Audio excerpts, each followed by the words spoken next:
Welcome to Friends Talking Nerdy. This is Tim the Nerd, and seated next to me we have the very warm and cozy Professor Aubrey. And this week we're going to have a little pop culture fun by talking about our favorite scenes from some of our favorite movies. Keyword favorite, not greatest. Greatest and favorite can sometimes have two different meanings, but we just wanted to talk about parts of movies that bring us joy.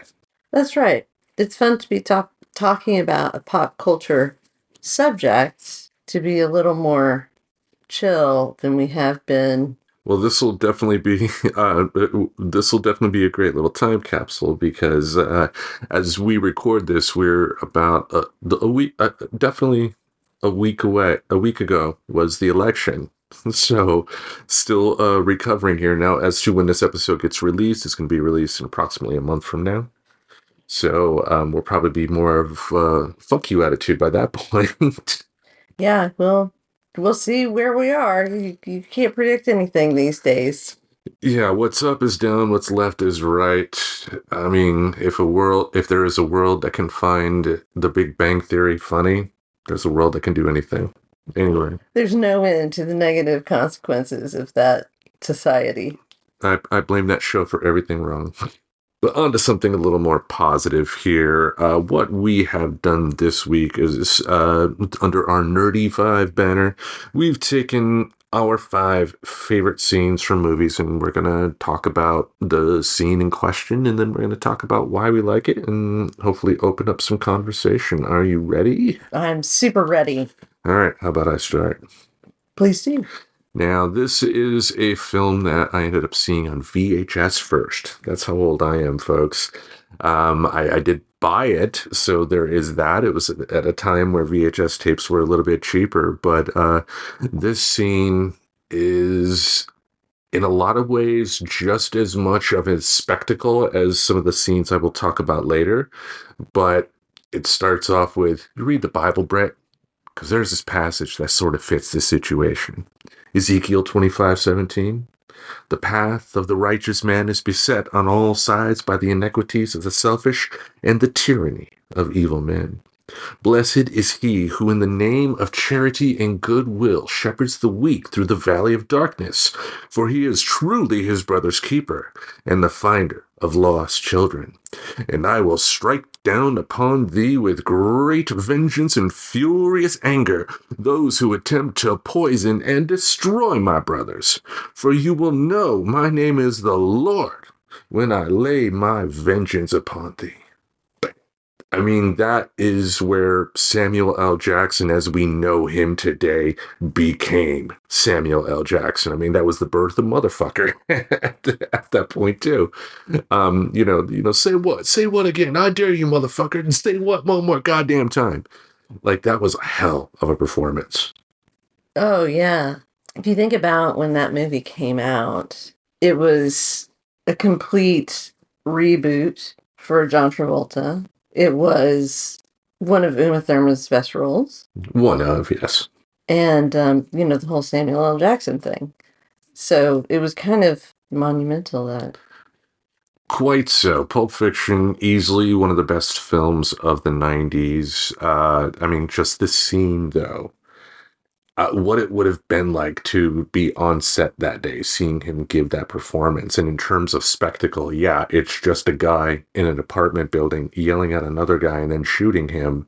But Samuel L. Jackson filled up the screen. Like, it was amazing seeing it. And this is one of those movies that is on my ultimate movie bucket list. I've not had a chance to see it on the big screen as of yet, but it will happen one of these days. Well, I should tell the folks at home that Tim just did that whole speech from memory. Yeah, I can memorize that, but nothing that will make me lots of money. I don't know. I've watched that movie so many times and listened to the soundtrack so many times that, it's burned into memory at this point. Yeah, that is a skill. Yeah. Anyway, how about you tell the folks your first choice on a positive note? On a positive note, here we go. I'm just going to go in the order that I thought of them. So the first one I thought of immediately was from Jane Eyre, the most recent version of Jane Eyre. With Jean-Claude Van Damme? No. Okay. And it's the scene where Mr. Rochester is kind of teasing Jane about his potential marriage to this like hoi polloi girl. And in that conversation, they both sort of admit to each other that they love each other. And it's some of the most beautiful writing. And so the part that I really like from this scene that hopefully will trigger people's memories of it if you've seen it. Do you think, because I'm poor, obscure, plain, and little, that I am soulless and heartless? You think wrong. I have as much soul as you, and full as much heart. And if God had gifted me with some beauty and much wealth, I should have made it hard for you to leave me, as it is now for me to leave you. I don't know why I like that so much, but it's sort of very defiant. And she's standing up for herself, which is something that a woman at that time it would be dangerous for them to do. So she's being very courageous. And she's also being courageous in the same way we are when we talk about how we really feel about things. Now, you saw this in theaters, or was it on streaming or something like that? Oh, yeah, I saw it in theaters and I wept. I wept during this scene. That will not be the first time we're going to be talking about weeping when it comes to one of these scenes here, folks. And no spoilers on who it's going to be. That's right. But myself, I do tend to cry more than you.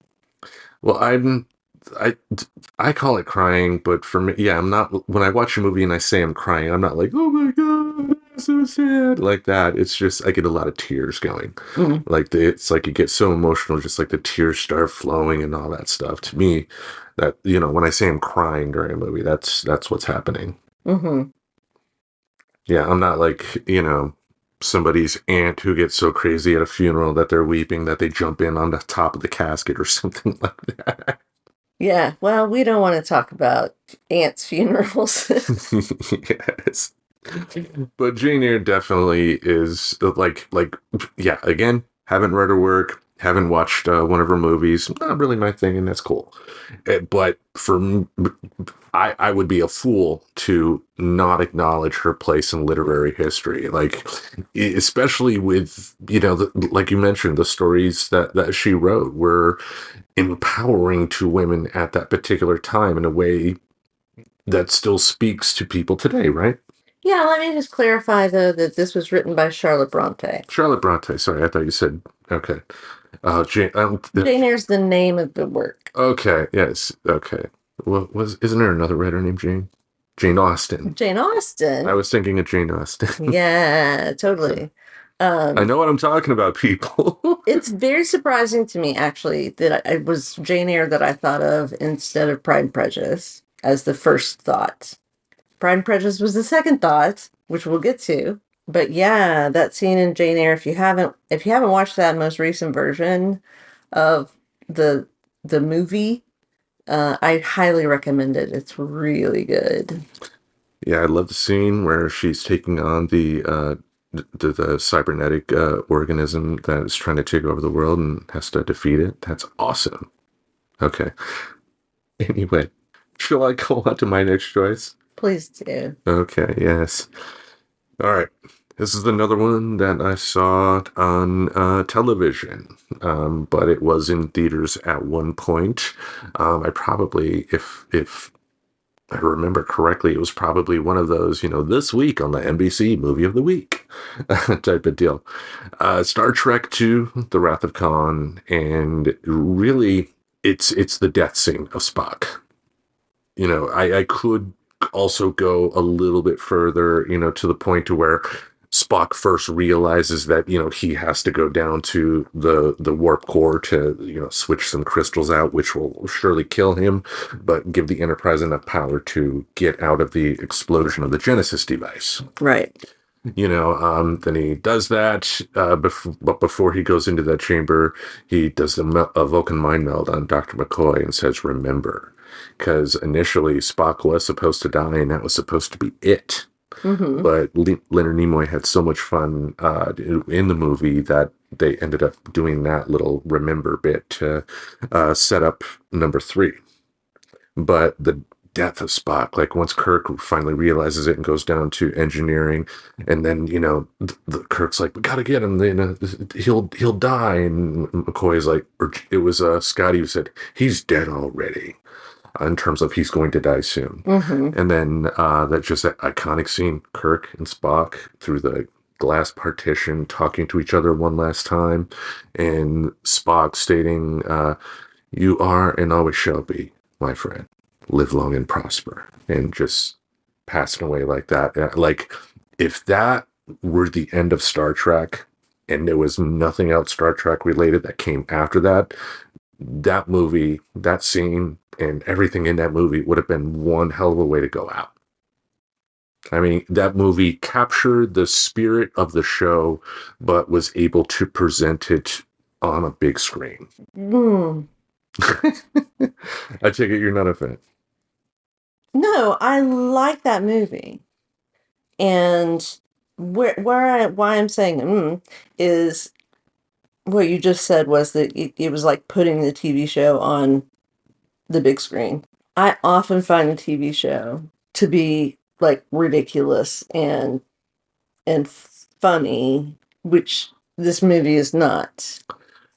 It's the spirit of the show, yeah, because in 82, at this point, when the movie came out, they had a much bigger budget for, sets, special effects, and stuff like that. Star Trek 2 was the first work that the company that ended up becoming Pixar ever made. Wow. Because in the early part of the movie, when they had the little video about what the Genesis planet can do, that was from Pixar. That Ah. was still when they were owned by Industrial Light and Magic and George Lucas. But this movie is a sequel to an episode from the show, Hmm. Space Seed. Do you remember that one? No. Well, the Enterprise finds the Botany Bay Hmm. floating in space, and then they wake up Khan. That's when they first meet Khan, and then Khan, through manipulation, has all the other people unfrozen as well, but they end up taking over the ship. And then there's one woman who was like an archaeologist or something like that, serving aboard the Enterprise, but her field of study was the era that Khan was alive in the 90s, the eugenics war. Hmm. He ended up becoming his wife, but dies because the sun exploded and shifted the access to City Alpha 5 where they were. So that's how you find them in Wrath of Khan. But it's How did anybody survive that? through his genetically enhanced intellect, as Ricardo Montalban put it. But to me, again, I think it captures the spirit of the show. To your point, yeah, like in the budget for 1960 Star Trek that was on NBC back in the day, would be laughable on a public access TV show these days. Hmm. But I think the spirit is there, just like the spirit is there if you compare the original Star Trek to the Next Generation. Because, like, one thing I noticed is that if you notice, like, people in the background when they're working on the machines, in a lot of ways, they're doing it the same way that they did in the original Star Trek. It's just the original Star Trek, they looked hokey as hell. Yeah. It's like little things like that I guess I noticed that makes me think that, yeah, it's the spirit. It's not one to one, it's not, but it let the show be it let the show be a movie, for lack of a better phrase.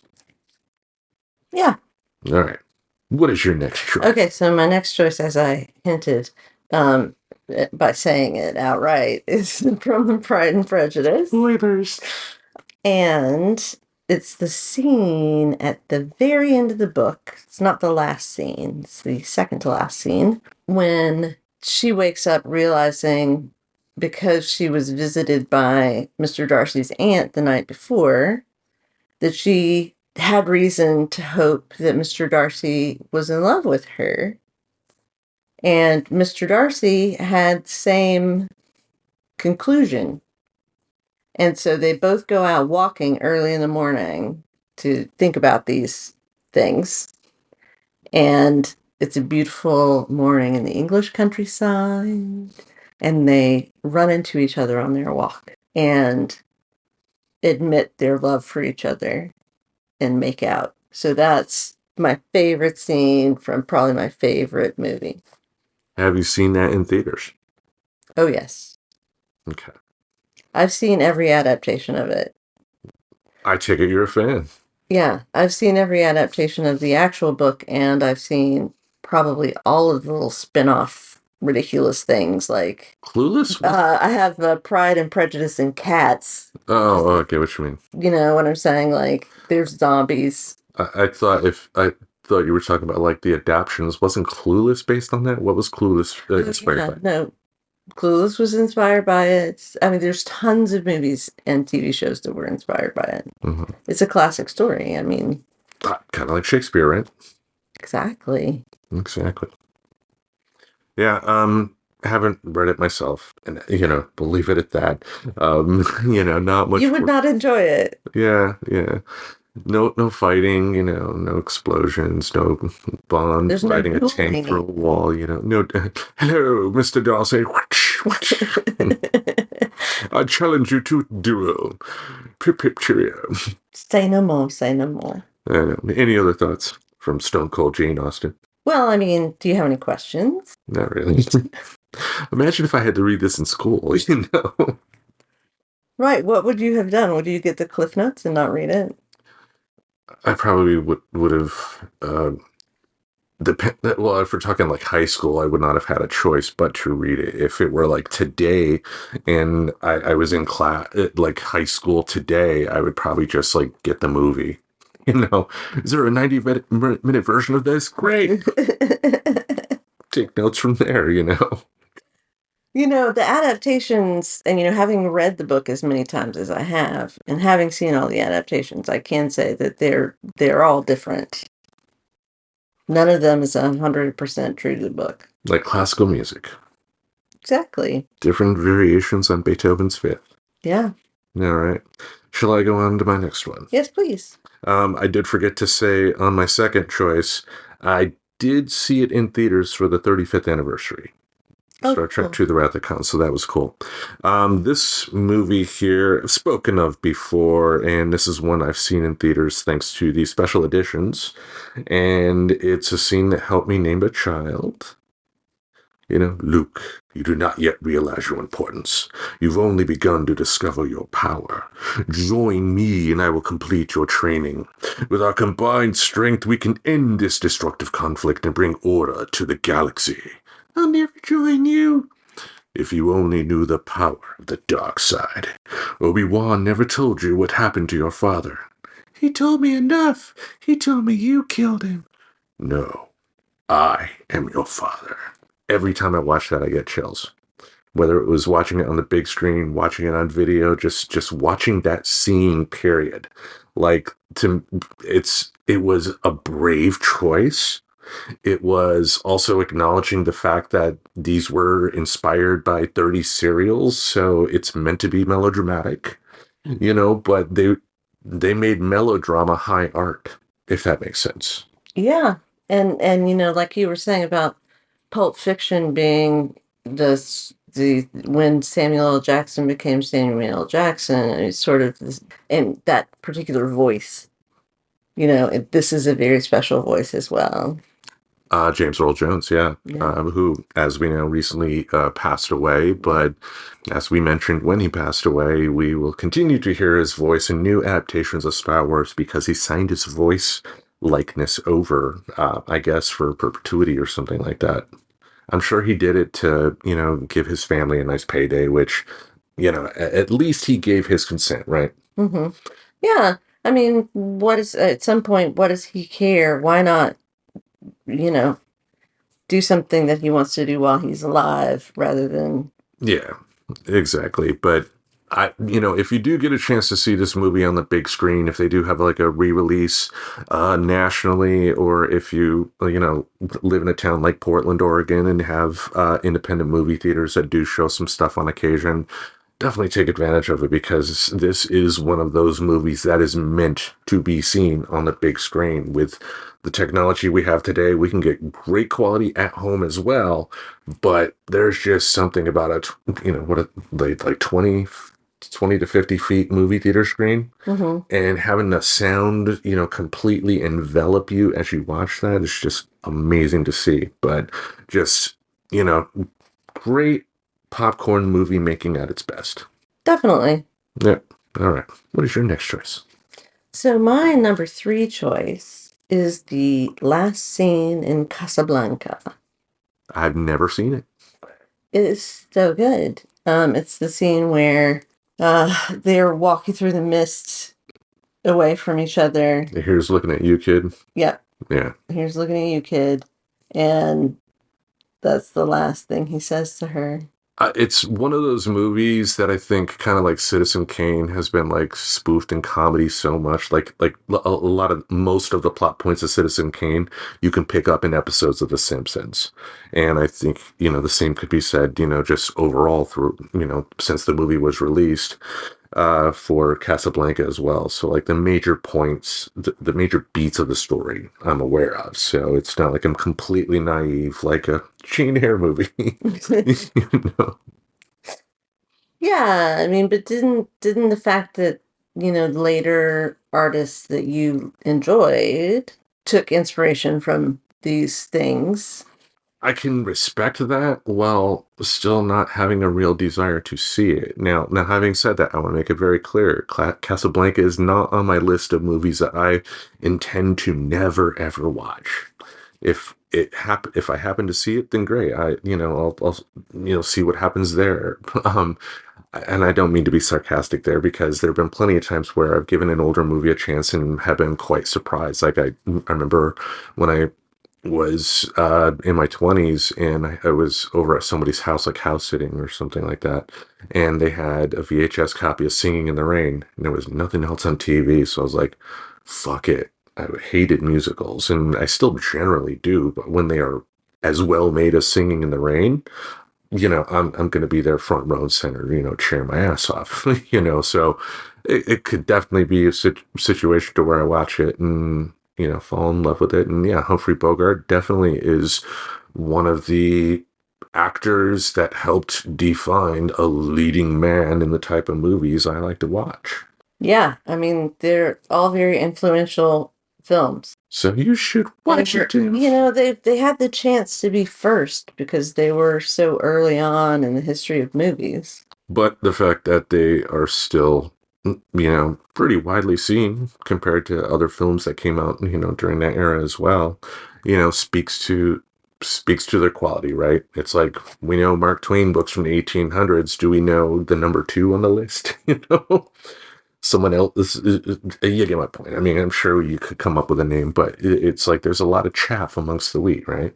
Yeah, there's a lot going on in the world. Yeah. And not everybody can be famous. And I shouldn't necessarily call stuff chaff because, at the end of the day, you could probably call this podcast chaff and I would be upset if it was brought in a negative tone. It's like there is disposable entertainment and then there's entertainment that's meant to last a lifetime, if that makes sense. Like Poison was never going to be a band we're going to talk about 200 years from now. But the thing is, they felt like they could be.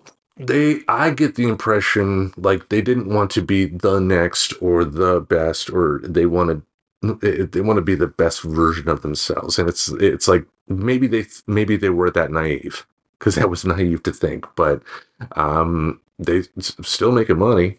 It's just, do I think we're going to be talking about them 200 years from now? Probably not. Well, who in popular music do you think that we'll be talking about 2 years from now, 200 years from now? But I think the easy answer is the Beatles. Well, okay. So But so basically all of rock and roll, all of the blues, all of soul. you're kind of thinking of it in a different way, I guess. What I mean is like, because to your point, yeah, like today you can find people in terms of like classical music fans that, are aware of, a bunch of different things. But if you ask the average person on the street, can you identify a Tchaikovsky song? Answer's probably no. Maybe they're aware, but I think when it comes to like rock and roll will still be talked about, will still be studied and all that. But I think it'll probably be considered just like classical music at the end of the day, in terms of it being a narrow study for Sort of intellectual. esoteric knowledge. Yeah, because it is a study of culture. I mean, even some silly one-hit wonder song can tell you a great story about that particular time that song came out and why it spoke to people. Yeah. Like Sugar Sugar from the Archies, right? Yeah. Yeah. Oh, honey. Do, do, It's do. sort of like Pour Some Sugar on Me From Def Leppard, yeah. from Def Leppard, Exactly. which is related to Poison Yes. because they're both hair bands. Yes, and both have songs that will be played in strip clubs in perpetuity. God bless them. Yes, all right. Shall I go on with my next choice? Yes, please. All right, this is a movie that I first saw on television, but ultimately, thanks to the Laurelhurst Theater a few years back, was able to see on the big screen. Die Hard, based on a book called Nothing Lasts Forever by Roderick Thorpe, which in itself is a sequel to a book and a movie titled The Detective, which the movie starred Frank Sinatra. And when Die Hard went into production, contractually, they were obligated to ask Frank Sinatra, who was in his 70s at that time, if he wanted to be the star of Die Hard. Thankfully, Sinatra said no. Mm. And then, as luck would have it, after going through so many choices, we got Mr. Bruce Willis in his first major action role, which at the time people were suspicious of because if you remember, before '88, he was mainly known for moonlighting. So like a dramedy type of deal. It did have drama elements on the show, but a lot of comedy elements, and he was known more for the jovial jokester Yeah. type of guy. But this scene right here, I mean, there are plenty I could choose from, and I did tell you I was going to pick one earlier in the day, the yippee-ki-yay motherfucker scene. But to me, looking at the list that I made, to me, the scene that fits the theme of all the choices I've made in terms of spectacle is the rooftop scene. Mm. When John McClane finally gets to the rooftop because all of the hostages are on the rooftop and are supposed to be carried off by FBI agents to their safety, but they're not aware that Hans Gruber put explosives on the roof. So John goes up there, fires his machine gun, and forces all the hostages to go back into the building. The FBI thinks he's a terrorist, starts shooting at him, and then John jumps and away from them, and it gets to next to a fire hose outlet, ties it around his waist because the only way he has out is to jump over and hope he can find a way to escape. Because if he stays up there, he will either get shot by the FBI or die in the explosion. And then, I love that moment. And, it is blue screen now. If you watch it on TV, you can see it as a blue screen. But that point where he's on the ledge looking down and says, please, God, don't let me die. Like, I loved his performance in it too, because it wasn't the typical, there were plenty of one-liners, but the one-liners felt more natural than a Schwarzenegger movie or a Stallone movie. Right. Not that those one-liners are bad, but that's more like ta-da type of deal. But this was more of a nuanced performance. But just the music from Michael Kamen, underrated composer who was actually responsible for bringing Metallica to the San Francisco Symphony Orchestra for the S&M album. Metallica playing with an orchestra. Mm. But just when the music goes and faster, intense, more intense, the music suddenly stops, and that's when John jumps off the building in the explosion. If you get a chance to see that on a big screen, that's the place to see it. That is spectacle at its best. Absolutely. Yes. Any thoughts on Die Hard? Just gosh, I enjoyed Die Hard. It's like a Christmas movie. Like you can watch it a lot and still, not hate it. I guess I'd say. Yeah. I mean, I also do like the fact that even though you could argue that her character doesn't have much to do, Holly McClane, John's estranged wife, it gives a really nuanced performance as well. She is a damsel in distress, yes, but she seems absolutely real. I mean, I love the argument her and John have at the beginning of the movie to where, he starts complaining, I see you're not taking my last name anymore. And they start arguing like plenty of married couples have over the years. And that felt real. I Hmm. loved that scene. She was great in it. Yeah, and man, her hair. Poof. The perm of all perms. Yeah, I mean, it's hard to take her seriously with that hair. It's hard to take seriously that anybody was attracted to anybody else in the 80s. Well, yeah, I mean, like my mother had a perm, like yeah, it looked like a Spaceballs dark helmet. Yeah, It right. was like a perm that big. Oh, if she were alive, she'd kick my ass for saying that. But anyway, Mhm. how about you go on to your next choice? All right. My penultimate choice. Emperor Strikes Back. Emperor Strikes Back? Is that an art movie? Oh, sorry, The Empire. Right, like the Emperor or something. Yeah, it's an Akira Kurosawa film, Yes, The Emperor. 8 hour long epic. Yes, The Empire Strikes Back. I'm familiar with that movie. The love scene. Hmm. Which one? Uh, On the Millennium Falcon or the kiss before Han gets frozen? the kiss. The I love you, I know scene? Yes. Okay. Is that the first one? The That's the Millennium second one. Falcon one? No, the Millennium Falcon That's what I one. was thinking. Yeah, like the first one is where my hands are dirty, and he's like, my hands are dirty too. But they don't kiss. They do kiss. It's very brief, and C-3PO interrupts them, and Han Solo looks at C-3PO like, you cock blocking mother. Oh, Harrison Ford. So Yeah, cute. Anyway, that's a great scene, right? definitely is. I mean, what I liked about that is how really sexy it was. Let's, for lack of a better term, it's like it showed a lot of passion without having to do much. And I think Hollywood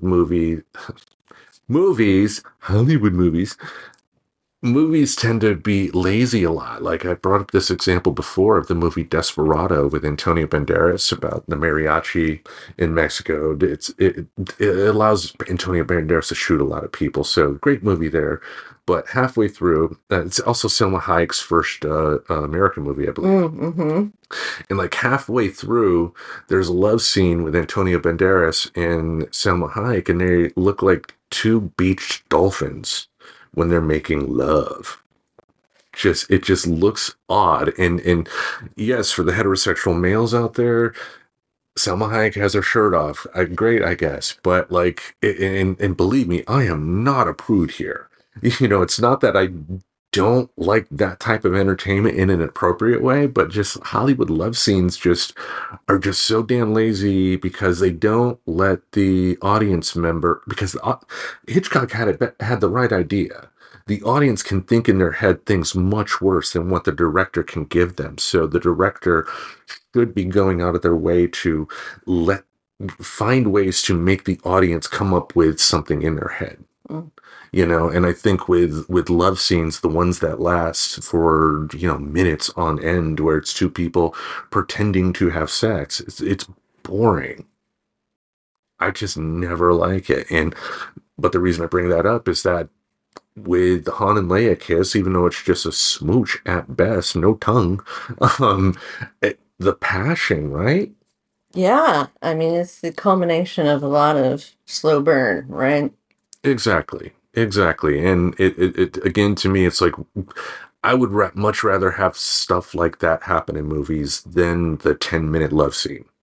If a director can make a 10-minute love scene work, great. I'm all for That's a that. really long love scene. You didn't watch Desperado.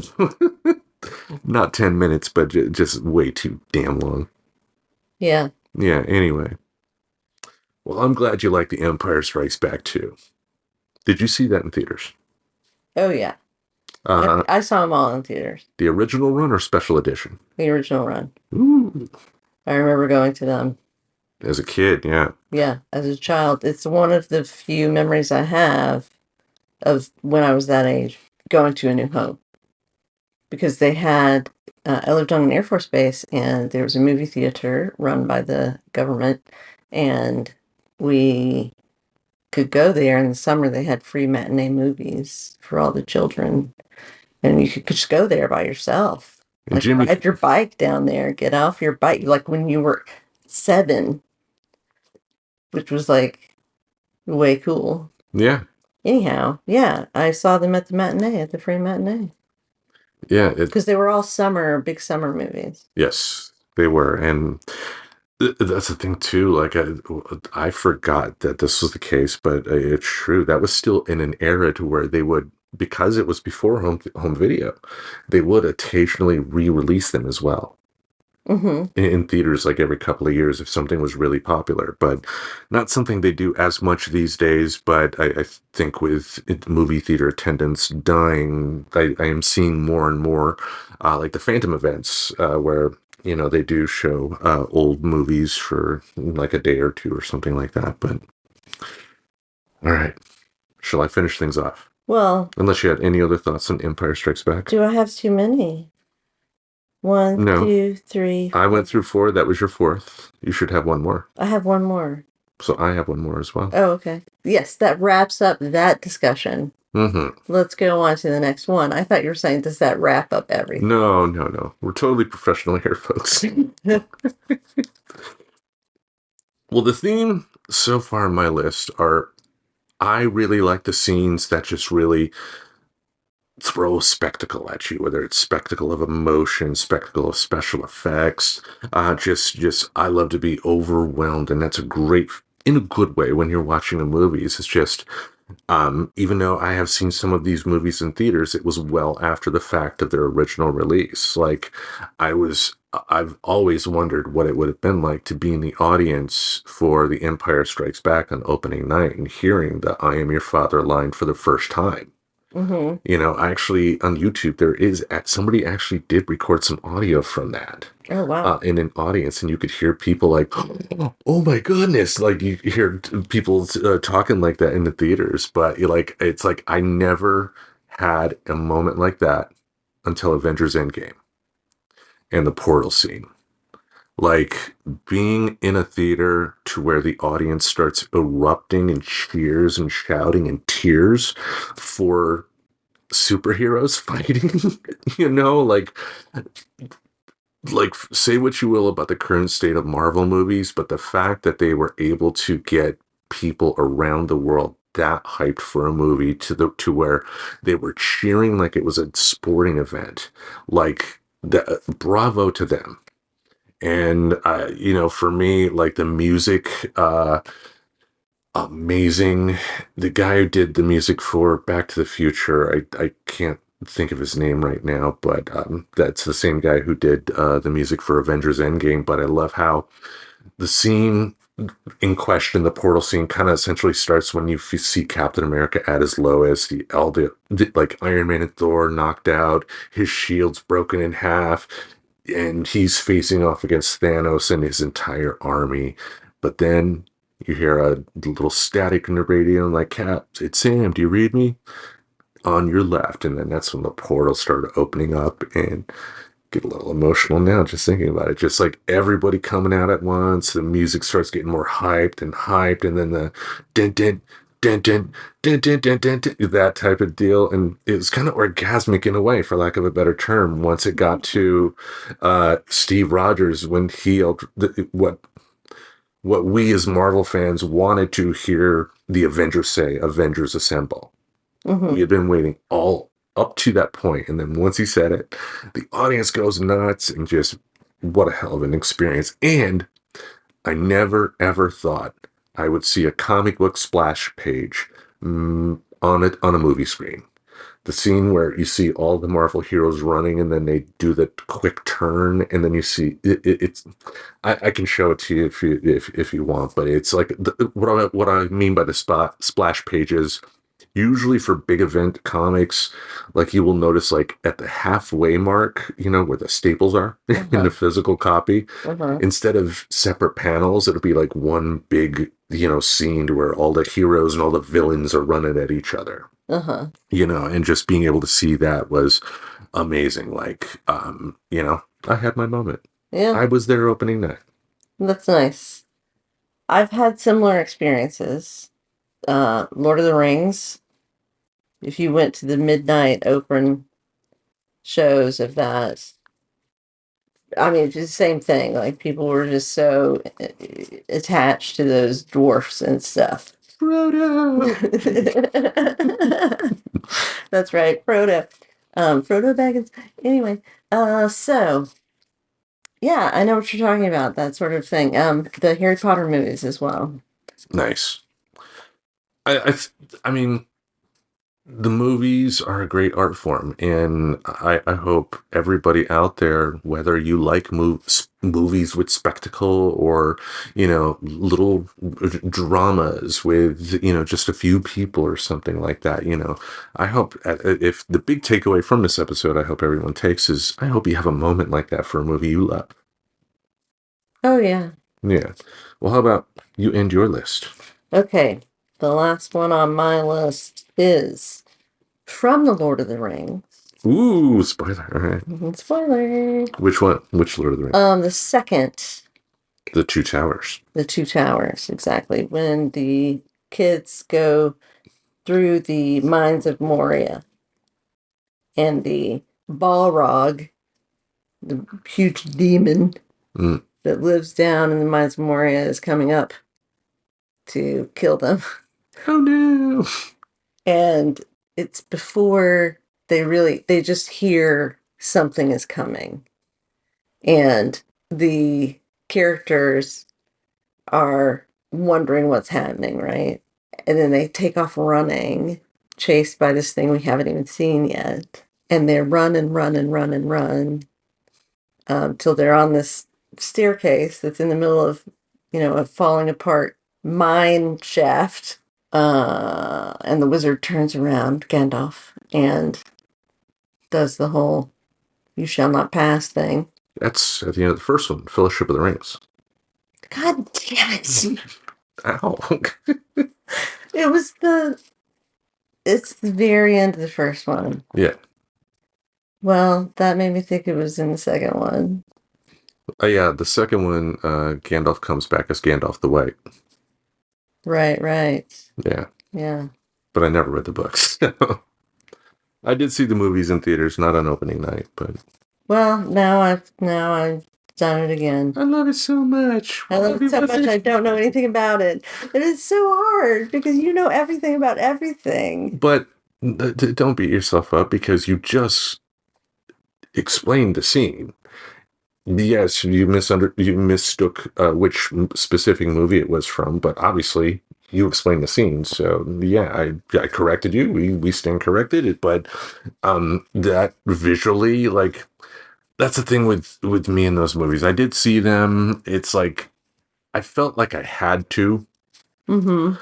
because How could you be nerdy without seeing them? exactly. I also have a lot of respect for Tolkien, even though I've not read the Lord of the Rings books. I was a big fan of The Hobbit. And if I honestly too, like I will generally try and support a movie that is also going to get people reading too. Oh yeah. So it's like yeah, I've long said that those films did not work for me. But with Peter Jackson being behind the Beatles stuff the past few years, he has a pass. Yeah, you like him now. Yeah, but to your point, that particular scene though, it uh definitely emotional. Ian McKellen is one hell of an actor. I think he was in a movie called Gods and Monsters a few years before that. That was a biography of James Whale, the director of the first two Frankenstein movies, Mm, who was also gay. mm. So, I was definitely aware of him, and I think he was in that movie Apt Pupil by Bryan Singer.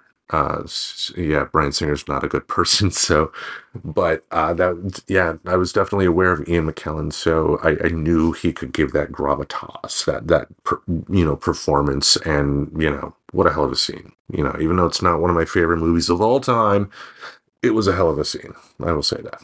Yeah, it's a great scene. Yep. All right. Anything you want to say about scenes or anything like that, or shall we take a break with one of our podcast friends out there talking about their show? Let's do that. All right. Hang tight, Quick folks. beat. Yes, we'll be right back, folks.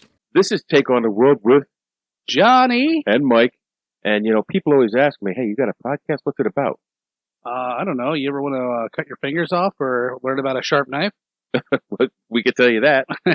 How about murder mysteries or hauntings or any kind of fringe subject? Anything you could think of. We take on everything because we take on the world. Now you go take on the world. All right. Welcome back, everybody. Before we wrap up for the week here, we do have a little update on Annie and Mimsy. We have finally given them bathroom privileges. That's right. So when we first got them, we thought if they go behind the tub, we wouldn't be able to get them out. And so we kept the door to the bathroom closed. I don't know why we didn't think of that with the bedroom. Well, Or maybe we did, but it's impossible to close the door in there. No, we had for the first week, I believe we had the door closed in the bedroom and just kind of let them do their own thing out here in terms of sleeping. But, obviously cats value sleeping with their owners at night. Mm-hmm. And so, we both quickly made sure we didn't do that. But in terms of keeping them out of the bedroom, within a week they were in bed at the foot of the bed fighting every night. Yep. But as far as the bathroom goes, yeah, it was some concern at the beginning. I was also a little over anxious and like, oh, I don't want them to get into the Lysol. I don't want them to get into this and that, but that was just me helicopter parenting. Yeah. But yeah, we gave them bathroom privileges, and Annie, during my time here today, when I was not at work, when I was at home, had spent most of her time in the bathroom sink, rubbing up on the faucet. Yep, she loves it. And I'll go in there now and she's just in the sink. Like she's a sink cat. Like they have the sink cats on the internet. She's a sink cat. Yes, so keep an eye on FTN Pets, people. That's right. Get on the Instagram. Exactly. But definitely fun little update there, because I think too within a week they'll probably just only want to be in there if we go in there. Yeah. Yeah, because like Mimsy, did that. I'd use the restroom earlier, and then she followed me in there, and then I closed the door, and she's like, "Oh, wait, I didn't want to be in here. I just want to be in here." When I want to be in here. Exactly. I don't want to be trapped in here. Are you done yet? You gonna open the door? The fuck? But one more update wanted to give out there because I'm definitely excited about this. Now, by the time this episode comes out, the event in question will already have happened. Oh my God. And I will... it's like time travel, this. I know, right? And I will do my best to try and have, and I can't guarantee it, but I'll try and have some audio of this event when I see it. But November 30th at the Moda Center, Cyndi Lauper's coming to town, and I broke down and decided I had to go. I am so happy for you. I really love her, and I'm glad that you're going to get to see her. Yeah, I mean, I spoke about in the past when we talked about her documentary, Let the Canaries Sing, that, musically she would be up there in like the greatest hits category. So for me, I'm not somebody that's going to be like, do you remember that Cyndi Lauper album from 1992? If she released an album, you get my point. But what really got me to buy the ticket was somebody posted on YouTube footage of her recently in concert on this farewell tour. For the first time, she was able to go to Madison Square Garden as a singer, and that's an important caveat there because halfway through the show, she started waxing poetic about her time in professional wrestling. Talking about the Iron Sheik, Nikolai Volkov, Captain Lou, and all that stuff. And I guess what I've continued to respect about her is that as an entertainer, I don't think she's a naive person. I think she's aware of some of the stories that have come out about the WWE over the years.